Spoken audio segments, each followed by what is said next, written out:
we look into the future, it's a lot like looking for the secret sauce to success.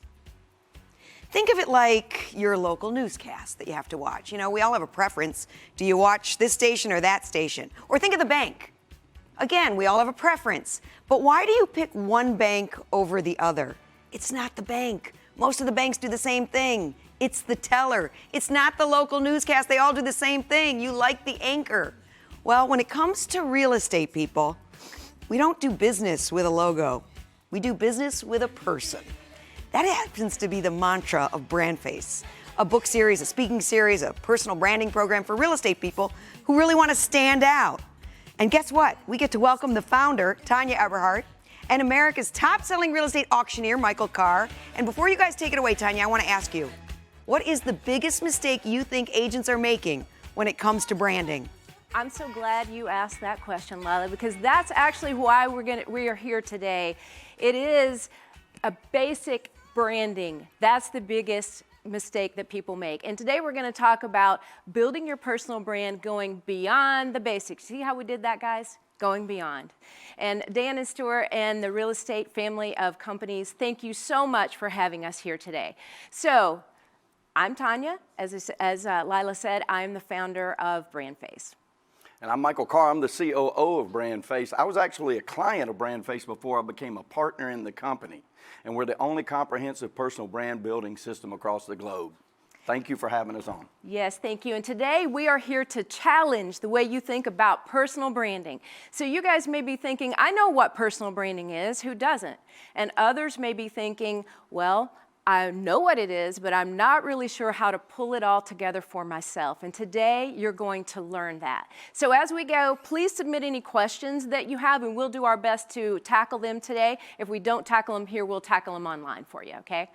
And stick with us, too, because we're also going to give you access to a free ebook that will help you define your value as an agent to any customer. Yep. Good morning, ladies and gentlemen. We're going to be discussing a differentiating personal brand and how it's done and how that helps you with your customers. Notice, we said differentiating personal brand because, as we all know, we have a brand. You either have a brand that your consumers are giving you, or you have a brand that you are telling your consumers and potential clients and future clients that it describes who you are. So we say great branding isn't about being known for your profession. It's about being known for being different in your profession.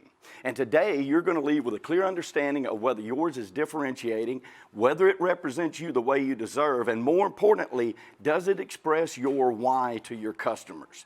Here's what's happening right now in the market and why you should put a special note today to understand it. It's no secret to us that the industry giants, the portals like Zillow, Redfin, or even big box brokerages are trying to turn us real estate agents into commodities. They want to make agents appear obsolete altogether or even cut into your commission. Okay? Now, I want to say this first before we go further. We're not against these portals. We're not against big box brokerages in any way, shape, or form. They have their place in the market, right? But so do you, the individual agent. Now, the second thing that we're battling as agents is there's a lot of noise out there. Let me give you a statistic. In 2016, there were 500,000 active real estate agents in the market. Today, we're knocking on 2 million. National Association of Realtors says that they have 1.34 million active realtors in the industry. So that's a lot of people out there doing exactly what you're doing. And to the consumer, many of us appear the exact same. And we call that the real estate sea of sameness. Sea of sameness. So you've no doubt seen it or experienced it. Many agents have the same business card layout, the same website template. They're even using the same phone and video scripts for prospecting. So this leads to the question, when everyone looks and sounds the same, your customers actually choose who they work with based on these 3 criteria. Number 1 is the cheapest. Nobody wants to be known for that. Number 2 is someone they're already connected with. And 3 is the most convenient.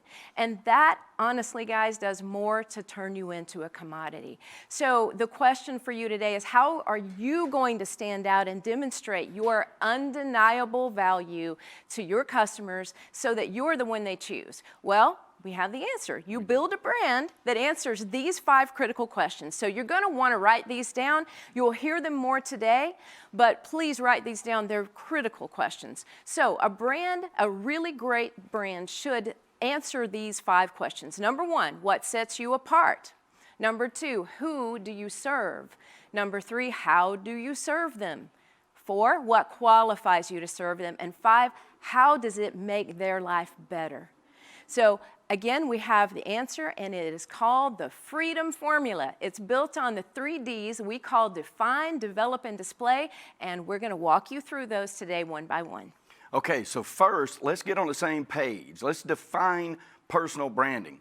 Tanya wrote in the original BrandFace book, it is the art of differentiation, positioned and presented by a personality. So I want you to look at it like this. I want to compartmentalize this for you. Did you know that most business owners and even employees have more social media following than their companies? For example, Microsoft has 9 million followers. Bill Gates has 54 million. Facebook has over 21 million followers. Zuckerberg has over 116 million. Let's do a sports analogy. Tampa Bay Buccaneers they don't even have 1 million followers. Tom Brady has 1.8 million. So you see a football player, a CEO, a leader of a company, they may leave and go to another company or another team, but they're going to take their stats, their talents, their fans along with them when they go. And that's because people prefer to follow people. Just like Lila said, people don't do business with a logo, they do business with a person. So that's why personal branding is so important, and what you have to remember is why they do that and how you can impact that decision. See, customers these days, they have a few things in common. They're smart. They're hard to please, and they're super quick to make a decision. And that's exactly why your personal brand should showcase why they should do business with you and be able to communicate that very quickly. Okay, now you may also be thinking, my customers already know this about me. They know who I am. But the question you want to ask yourself, first off, seriously, is do they? Okay, because you may be talking about consumers that have already done business with you. Yes, right. They're going to know who you are. They're going to know how you do it. But the second question is, and the most important, I think, is does the customers you haven't done business with, do they know it before they meet you? So do they know about you before they meet you? Your brand should precede you, and here's why. There are really 3 actual phases to any customer acquisition. The first one is the introduction phase. That's people that don't know you yet. That's people you've just been connected with. That's people that you've just met at an organization or at a sport event or at a party somewhere. And you see, you might meet 10 of these a week if you were really pushing that effort.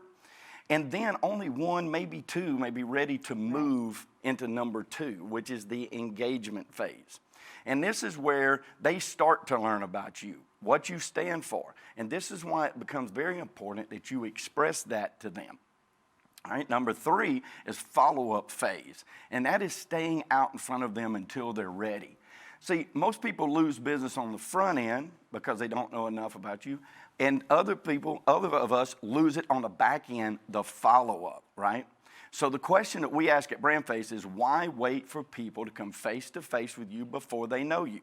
National Association of Realtors told us years ago, in fact, decades ago, that people look us up online before they do business with you. And I didn't look up the stat before I got on here this morning, I'm sorry. But it used to be like 84% of your customers looked you up on your social media or on your website or other peripherals that they find you at to find out how you can help them. And now, after a COVID year, it's probably in the 90s. See, if they don't understand your why, that we're going to teach you about today, then they're going to ask themselves, why should they do business with you? If you don't tell them your why, then they're going to say, why should it be you? The truth is, people should be familiar with you and what you stand for before they even talk to you or meet you in person. And hi, my name is Tanya, and I'm in real estate. Although that may be something that you could put that would precede you, it's not a differentiating brand. So now that we've set the stage for why personal branding is so important, we're going to share our stories with you and what got us to this point, why BrandFace was founded, and what qualifies us to help you do the same thing. Exactly. So, Get comfortable, guys. This is a long story.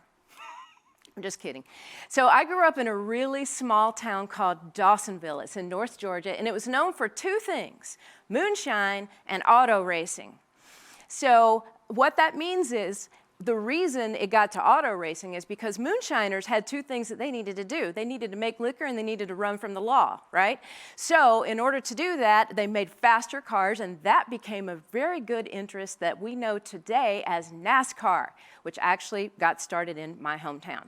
So the childhood wasn't necessarily glamorous. In fact, honestly, it was riddled with alcoholism and addiction. And you can imagine that being in a place that really thrived on making moonshine.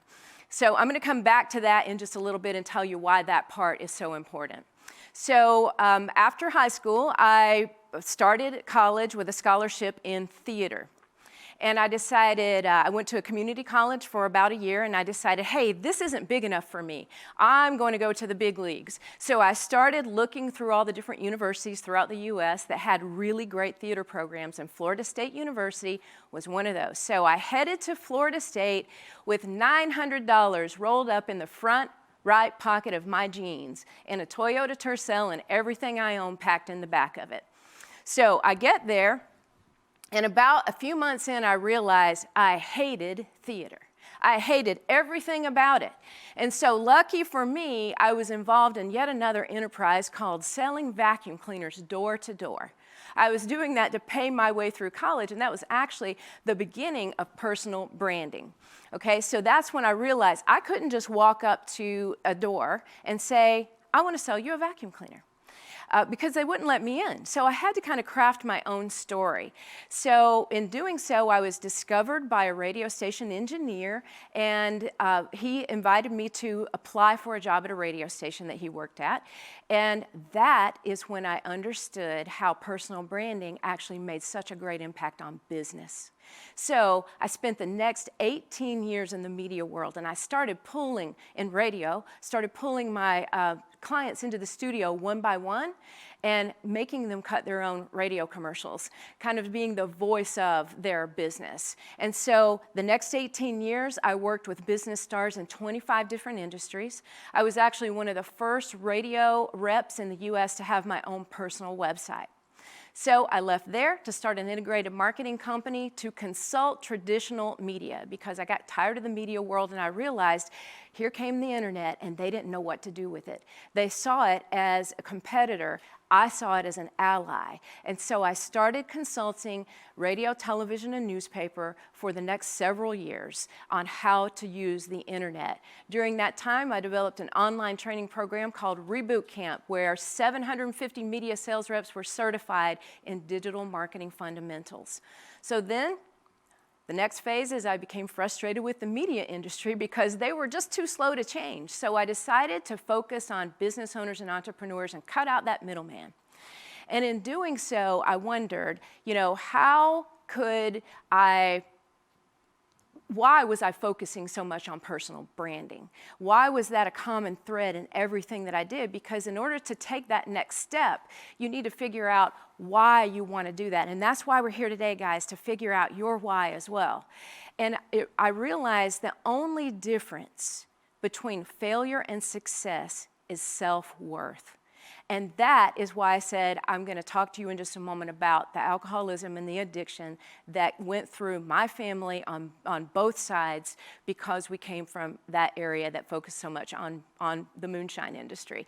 Well, it had its good points, it had its bad points, and that was one of the bad points, but it turned out to be the reason that I do what I do today. So that led to authoring the first BrandFace book in 2013 and founding the company. And around this time, ladies and gentlemen, I met the man whose story you are about to hear. Again, thank you for the opportunity, guys. My name is Michael Carr. At 7 years old, I was lucky enough to know exactly what I wanted to do. I wanted to be an auctioneer. My dad was a car salesman, and we bought our product at auction. I remember going with him at 7 years old. I remember seeing the lights and all of the glitz and hearing the noise, and it was like a carnival. It was a great atmosphere. But as I'm walking up to the building with my dad, I see a guy drive up in an Eldorado Cadillac with a white carriage roof. He parks in the #1 parking space. He gets out. He's got the presidential Rolex and a big diamond ring on. I'm like, Dad, what does that guy do? And he said, he's the auctioneer. And I thought, that's what I want to do. Now, as you do when you're young and you get a little older, you get into high school, you start thinking about what are my great plans and whatnot. I was lucky enough to get a job with an engineering firm that built conveyor belts. And they offered to pay for my education if I would work for them for as many years as I went to school. But I didn't want to be an engineer. I wanted to be an auctioneer. And I remember my mom crying all night when I told her that because she didn't think I could make a living at it. But I loved what I did. So the first thing I want you to pull from that is love what you do. I rose through the auction ranks. I was very regional, Georgia, South Carolina, North Carolina, a little bit of Alabama and Florida. We were selling tracts of land underneath a tent with an organ player that would play when I would start to count down the count, going once, going twice. I got a call from a company in California that also auctioned off big tracts of land. And about that time, we ran into the mortgage debacle. So we brokered a 300 home deal in Atlanta, very successful, and we said we need to do this again. And we went after the portfolios when Bear Stearns went under. And so we thought that we would be working for about 3 years. It ended up being 7 years. I was traveling about 250,000 miles a year, staying 120 nights in a hotel room. I became licensed in 33 states as a broker and an auctioneer, and I was involved in the largest residential real estate deal ever recorded at the LA Convention Center. We sold $122 million worth of property in one day. But auctioneers are always working themselves out of a job. So I knew at some time that we were going to close the office in Seattle, we were going to close the office in Irvine, California, and I was going to come back to Atlanta, my hometown. I grew up in the suburbs, and I thought, okay, what will I do now? I bought a couple of pieces of property, met a fantastic lady that said, you need to open up a brokerage. This is where it starts to really make sense for you. And so I said, okay, I'll do it if you'll come to work with me. And she did. And then the next thing she told me was, I don't like your marketing. You've got to meet my niece, Tanya. She has an integrated marketing company out of Columbus, Ohio, and she can help us to do that. So I contacted Tanya. Actually, I think Tanya contacted me. We got tricked into that. And she began to implement the BrandFace principles into practice for my brokerage. I have a boutique brokerage in the suburbs, and I saw the results immediately. In my first year, my real estate revenue quadrupled, and we've continued to double every year after that. All right, and that's when I asked Michael, hey, would you be a co-author in BrandFace for Real Estate Professionals, the second book in the series? So that success led us to focus again, dedicating most of our time to you guys, real estate professionals. So then I asked him to become a partner. And thank goodness he said yes. So 7 years later, here we stand, guys. We have real estate clients in 4 countries, 41 states in the U.S. We have continuing ed programs that have been approved and are underway. And we're in talks with international universities to offer the BrandFace courses curriculum. And I say that to tell you that's our story. That's our why. This is where we come from, and we've come a long way, and it's all because you guys believe in the concept. And most importantly, what we want you to understand today is believing in yourself. So now let's get back to you guys. So have you ever asked yourself any of these questions? So you may be thinking, well, I don't really know what sets me apart from my competitors. Or I know what sets me apart, but I don't know how to express it. How about I should be more focused, but I don't want to box myself in? That's a big one. That's a big one. Or maybe the marketing I've done in the past has just not worked, or it just blends in. It really doesn't stand out. So in order to answer these questions, we first need to know the problem and why it exists, which is why we've spent time, which is why we're going to spend time now walking you through the problem. Okay, guys, this is the exciting part. Why is this happening? All right, it all links to 4 fundamental marketing failures. Okay, let's take it each one in order. The first one is no point of differentiation. It is by means the #1 failure, and it's happening everywhere. You see, it's not enough to market yourself as real estate professionals. There are hundreds, even thousands of them in almost every market. Remember my statistic that I gave you earlier. How are you going to be different from all of those others? See, you can tell people all day long how you're better, but better is subjective. And your idea of better may not be better for them. But when we tell people how we're different, that is inarguable. And if you don't set yourself apart, you end up marketing just like everyone else, right down to the templates and the scripts that you're given from your coaches. We love coaches, don't get me wrong, but they have hundreds and thousands of clients that are also doing the same thing. And so then that can get you into what we call that sea of sameness that we told you about earlier. And when this happens, consumers have no choice but to view you as a commodity, a transactional being, an order taker, because you haven't set yourself apart from the others. They just lump you in with the others. Yeah, and I want to jump back just for a second and talk about the coaches. We absolutely recommend that our agents work with a coach, because the coach is going to get you to that next level. And their systems, each one of them has unique systems, and they're all successful. What you need to do is learn how to use that system as you, right? Yep. As uniquely you, and that's more of what we're going to talk about today. So the #2 fundamental marketing failure is no defined target. The target market is just too broad. Well, I learned that very early on when I was in radio. So think about it this way, guys. You should market to different people by different means and a different message. So millennials have very little in common with senior citizens. So how are you going to talk to those two and attract those two at exactly the same time in the same way? So when your ideal customers aren't dialed in, it impacts where you market and the message that you put out there. You cannot be all things to all people. I'm sure you've all heard that before, right? Yep. But what we like to say is if you try to help everyone, you're just going to help yourself right out of business. That's the truth. All right, #3, folks, is no personality. Remember, this is personal branding. That's what we're talking about. Personality is the human element that is behind why people choose to do business with you over somebody else. It's what Napoleon Hill talked about in 1937 in his famous book, Think and Grow Rich. And if you haven't read that book, you need to read it. It's fantastic. He says it's the personalities back of a business which determine the measure of success that the business will enjoy. People instinctively want to know the story behind the face, right? We like to connect to other people. And it's that connection that goes beyond business. Years later on social media, that's proven over and over and over again. Personalities often have more connections than companies. So some of you may be thinking, well, people choose companies all the time. In fact, you may have lost business to another agent because the person said they chose another company.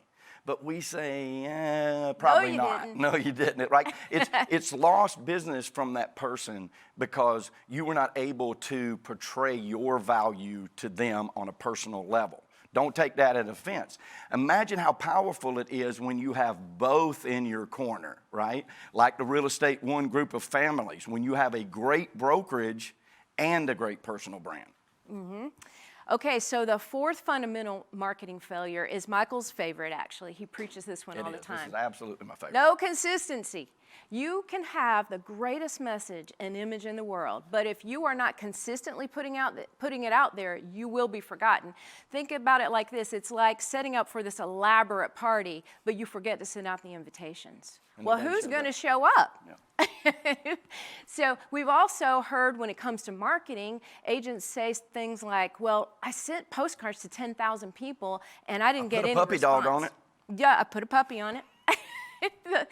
The problem is they only sent it out once to 10,000 people. So it would be much better to send 10 postcards to 1,000 people. That repetition matters. That farming.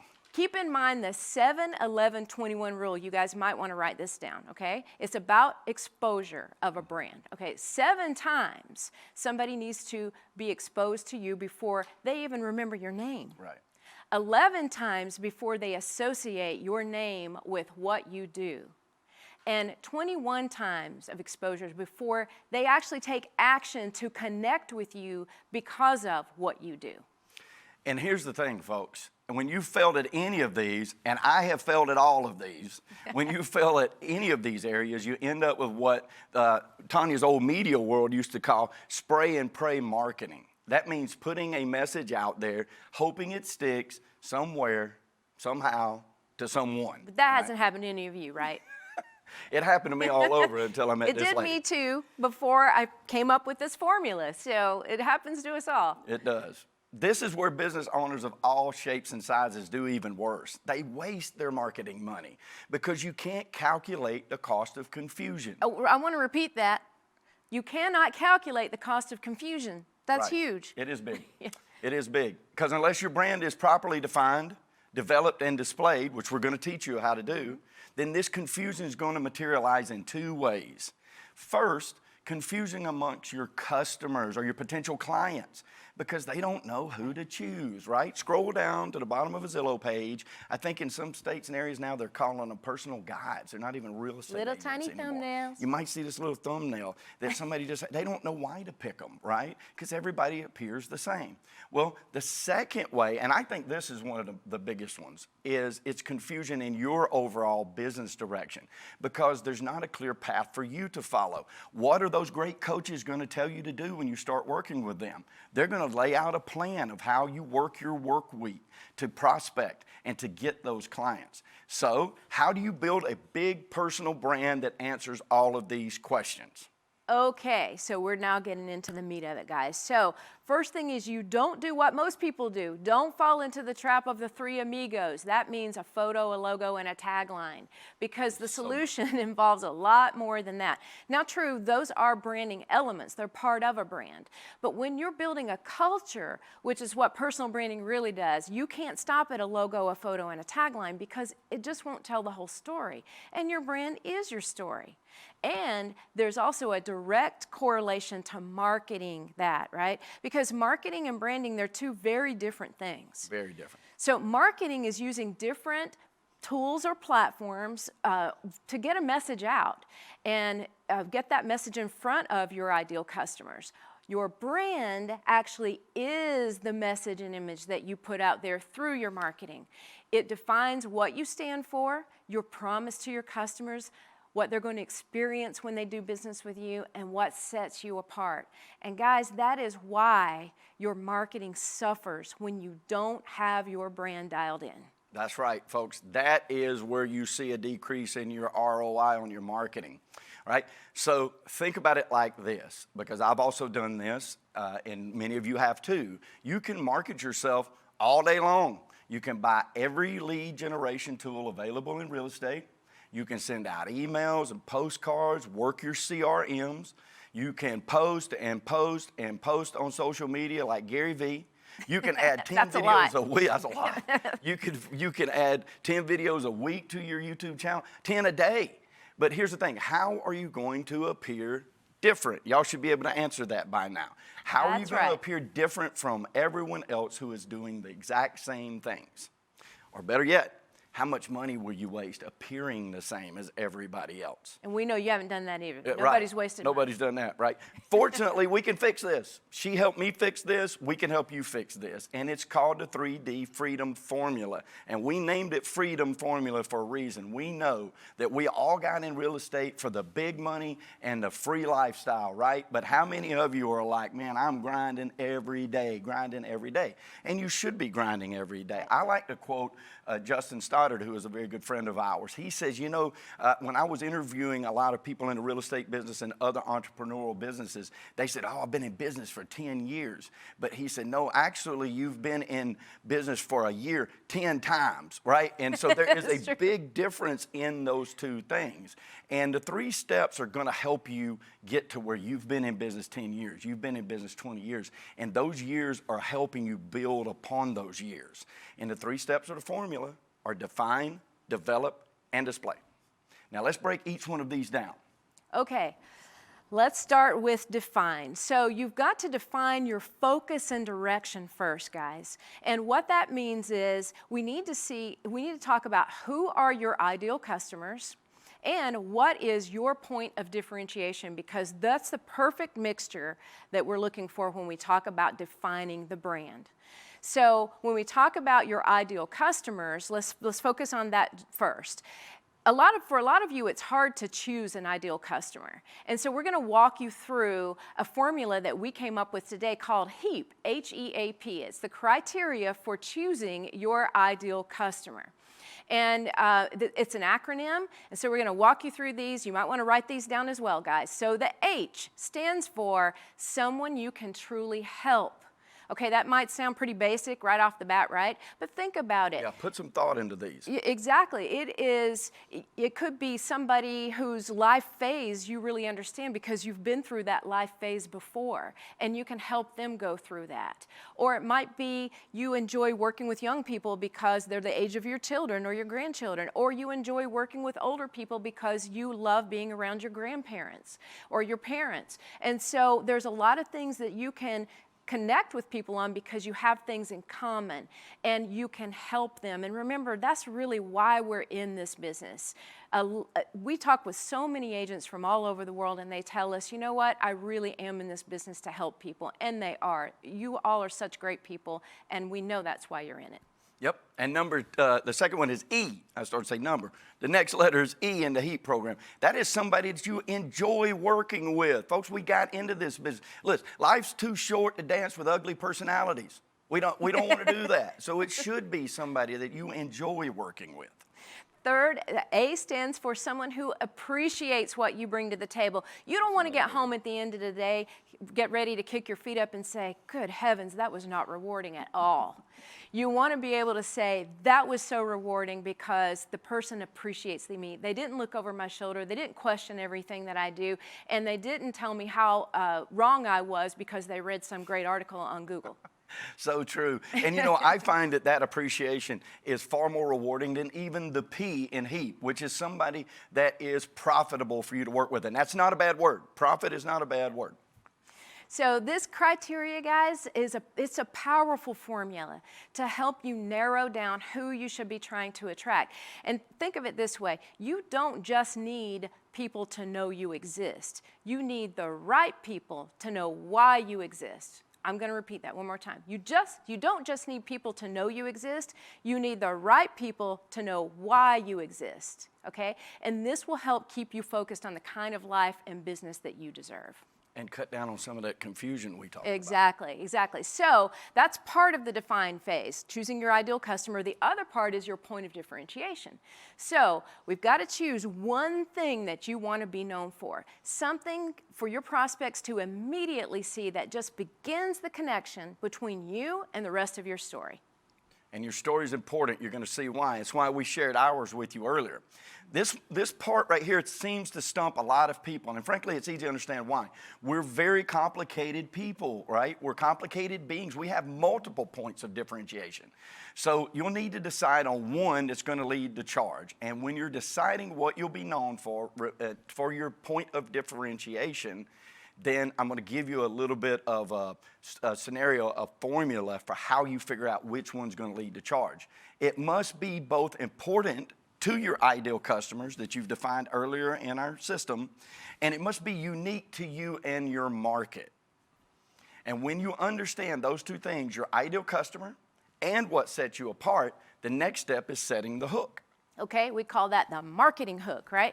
And we call it a brand identifier. So most of you guys would probably refer to it as a tagline or a slogan. We call it a brand identifier because that's what we feel it does. It identifies your brand, the direction, what you want to be known for. So your brand identifier should either state who you are or what you do or stand for. It's that shiny that catches the attention, right? And you guys know all about shiny because shiny's out there everywhere. Everywhere. So your brand identifier, though, it kicks open the door to entice people to want to learn more. But it won't hold their attention all by itself. It's kind of like if you take roof trusses out to a site and you just drop them on the ground. Well, there's no foundation there, right? So you've got to have the foundation underneath that brand identifier, the rest of the story. And it's not just about coming up with a cute or catchy saying. It's got to mean something. It's got to go back to that important to your ideal customer and unique to you and your market. So this is my favorite analogy. Think of your brand just like a book. you can't possibly put the entire contents of the book, which is your story, right? You can't put all of that on the cover. That's why you have covers that capture the attention. It's why you have a brand identifier, because it captures the attention of the right type of customer that you're seeking, and it's the first thing they see, guys. You can't see a whole story at a glance, but you can see the door that opens. You can see the book cover. So here's an example for you. One of our agents in Whistler, British Columbia, yep, one of my favorite people too, Kathy White. She's known as the Lifestyle Locator. Now, Lifestyle Locator is actually her brand identifier. So Kathy when she first came into our program, she said, you know, I want to work with investors, and it's important to them that the lifestyle that they're buying into, they understand that, right? And so Kathy embraced the Whistler lifestyle better than anybody else. She absolutely did. Average home there is about 1.7 million, known for its ski resorts. Kathy is a downhill skier, she's a cyclist, she's a runner, she's a pilot, and she's on the tourism board. She just loves the lifestyle. Yep. Exactly, she loves that lifestyle. And so that's what she's known for, is the Lifestyle Locator. So your ideal customers, I'm going to repeat this formula for a great brand identifier. Your ideal customers plus your point of differentiation should equal your brand identifier. That's very important. Yep. So now let's move into the second step in the freedom formula. Now we've got all that defined. We know our ideal customers. We know what sets us apart, our point of differentiation, and we've got that brand identifier that's going to set the tone and direction for your brand moving forward. Now, once you have that complete, the definition phase, you'll want to move into the development. And you'll need to develop a very strong personal brand wrapped around that point of differentiation. Okay, so to use Tanya's analogy, it is the hook that gets them to stop, like the front of the book. Now you're writing the rest of the book. You're reeling it in. Think of it like fishing. Exactly. You hook them and then you reel it in. Right? Yeah, exactly. You show them interest, they show interest, and then they want to know more. So your message, you should be building it from the top to the bottom. Like all your branding elements, you'll need to stand out to market that thing that you do, that point of differentiation. And messaging is the most important. This is where it allows you to communicate what sets you apart. Remember the statistics from earlier. People are looking us up before they call us. Right. This is where you're explaining to them your why, like we shared our why, that is going to be important to that ideal customer. From your elevator pitch to your biography to your calls to action, there should be a consistent message behind everything that you do. And it is that repetition of one consistent message that truly resonates in your marketing and increases that ROI. It tells people why they should do business with you. Right. And when you do this all across the board, it's like sending those postcards to 1,000 people 10 times instead of 10,000 people one time. Okay, and then the next step on that is your imagery for your brand, which includes things like your brand colors, your personal brand logo, background images that resonate with your ideal customers, and your unique brand and position, right down to the photos of you, which should be well thought out and portray the image that you are portraying in your messaging. A picture's worth 1,000 words, right? But those pictures have to support that messaging. It has to be the right 1,000 words. And when that is complete, you have everything you do to enter the final step. Okay, so let's go back to the beginning. We've defined ideal customers, point of differentiation. We have that brand identifier. Then we go into develop, where we develop all those puzzle pieces that we call branding elements. All those parts and pieces we kind of use to what we call plug and play, right? To make sure that your new brand is displayed correctly and consistently. Write this down, guys. Everywhere. Don't So deviate from it. Do not. So you stand out. So your customers, they literally should see the same look and feel everywhere they run. Now, I don't mean the exact same photo of you on everything or the exact same background image. I mean the same look and feel on everything. So one of our clients just told us the other day, I thought this was pretty funny. She said she felt like she had multiple personalities out there. How many of you feel like that? She said there was literally something different on every marketing platform. There was a different look and feel on her business card, totally different on Facebook, totally different on Twitter. So back to When we say everywhere, we mean everywhere. Take that brand and put it out there. So starting with your website, your social media channels, your collateral materials, all that stuff's a given, okay? But take it even further. Your car, magnetic signs, car wraps, promotional items, think car coasters like phone light rings. So a really great example, I'll go back to Kathy since we used her earlier. She partnered with a grocery delivery company in Whistler, and she put her lifestyle locator logo on all of their boxes because, think about this just a moment, Kathy knew that a lot of the investors that came to Whistler and bought would come to that area and rent first. And when they rented the place, then a lot of them had their groceries delivered right before they got there, okay? And these are people who obviously can afford a 1.7 million average home, right? So she's tapping into that right before they're getting there to say, oh my gosh, this place is wonderful, I must have a place here. So she connected with that grocery company and she breathes her brand, and you should be doing the same thing. Absolutely. Have to breathe it. Okay, now we've covered the 3 Ds, define, develop, and display. There is a secret sauce in there that we include each time we brand somebody through BrandFace. Inside the 3 Ds of define, develop, and display, we actually look at 77 different criteria for each person to do that deep dive when building a personal brand and then teaching you how to portray that to the customers that you want to attract. And it's not just about checking off 77 different ones like a car checkup. Wish it was that easy. Yeah, it's about knowing which one of these things to focus on because we have different strengths as individuals. How to develop messaging that speaks to the heart of your ideal customer in a very authentic way. How to develop imagery that is impactful on a conscious and subconscious effort. And some of these can actually counteract each other. Right. All right. So what we like to say to our clients and potential clients is it is very hard to read the label when you're inside the jar. And I found that in my own marketing, and is why Tanya was so successful at helping me turn that around, because she could see things about me that needed to be illuminated that I had not done so. And guys, when you pull it all together, you could positively impact every single marketing dollar you spend from now on. So all those questions we asked at the beginning, gone, right? Now your marketing will showcase all of your branding elements right down to the details.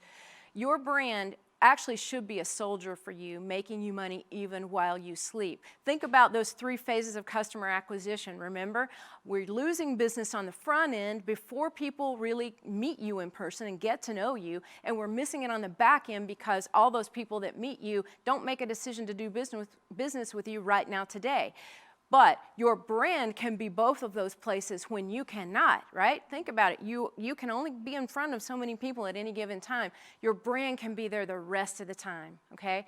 So it's like a soldier that works for you 24/7. Right. It is constantly. In fact, we tell people it's one of the things that never stops building and sending you customers, right? Like you can buy lead gens and all day long, but when you stop paying for that lead gens, they stop sending you the leads, right? But when you build a brand that's wrapped around your point of differentiation, and when you build that messaging out correctly, then it is constantly out there working for you. You know, we know, and we tell our children, you put it on the internet, it's out there forever, right? Right. Your brand is no different. So let's go back and address another question that we get all the time, okay? Because we've been talking about how to build your personal brand as an individual. And we've been talking about how that will help you combat big box brokerages or the portal businesses like Zillow and Redfin that you still could use as a tool, but you'll have that personal brand out there. And that's what we've tried to teach you today. But we often get the question, how can I do that when my brokerage already has a brand? And even more importantly, can I actually do that? I would actually like to answer that one if that's okay. I'm Absolutely. steal your thunder here. And that's because I'm going to use Michael as an example. Okay, Michael actually owns a brokerage. He has 20 agents. He is the face of the brokerage, BrandFace. Get it? Okay. And his brand is built upon the fact that he has the confidence of over 78,000 transactions, more than any other individual in the country. Okay. His brand not only attracts buyers and sellers because they want the experience that comes with all of that, but it also attracts agents who want to be part of that success. However, here's the caveat, okay? All of Michael's agents, just like all of you, are all different. And that's actually why he hires them, for their individuality. I love that individuality. I love the individuality. Yep. So what we tell you, being a person that sees both sides of that, right, and working with brokerages, I was talking to Dan and Stu earlier, and they mentioned a different brokerage that I actually started working with in Atlanta, Georgia, back in the 90s. They had 600 agents at the time, and they were big, right? And that was the brokerage, because a great brokerage at the time to sort of learn from and sort of cut my teeth on, because just like you have with Real Estate One family of companies, the brokerage brand is so vitally important, right? Because it sort of set the stage for you. You chose that brokerage because of the culture that it stands for, because of the culture it had already built.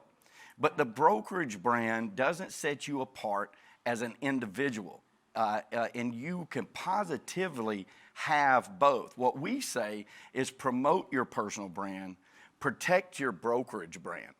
Even as an independent agent working for a brokerage or an agency, you can absolutely have your own unique personal brand and still abide by the requirements and the regulations set forth by our state laws and by that brokerage culture.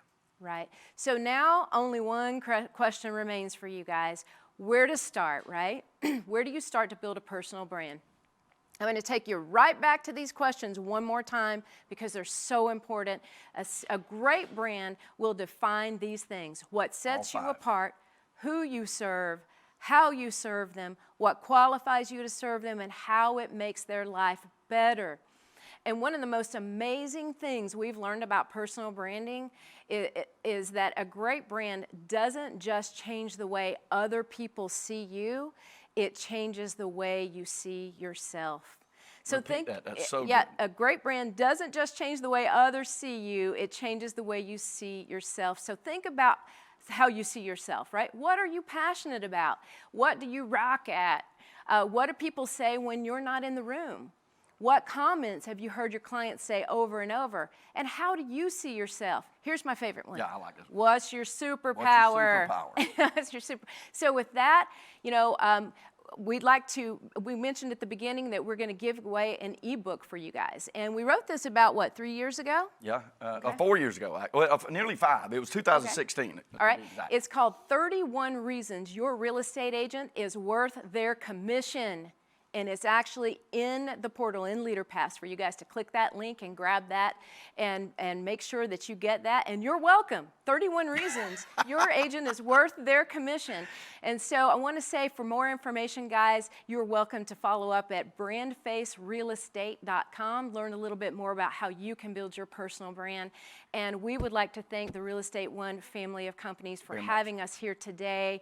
We have so enjoyed it, and this means so much to us that you understand and feel your self-worth, guys. Exactly. Because you are worth it. You deserve it. You are. And we know, listen, it's about prosperity. And when we say that, we're not just talking about the 360. We are talking about the 360 of the abundant life. And we say, your brand precedes you. Yes. Be bold.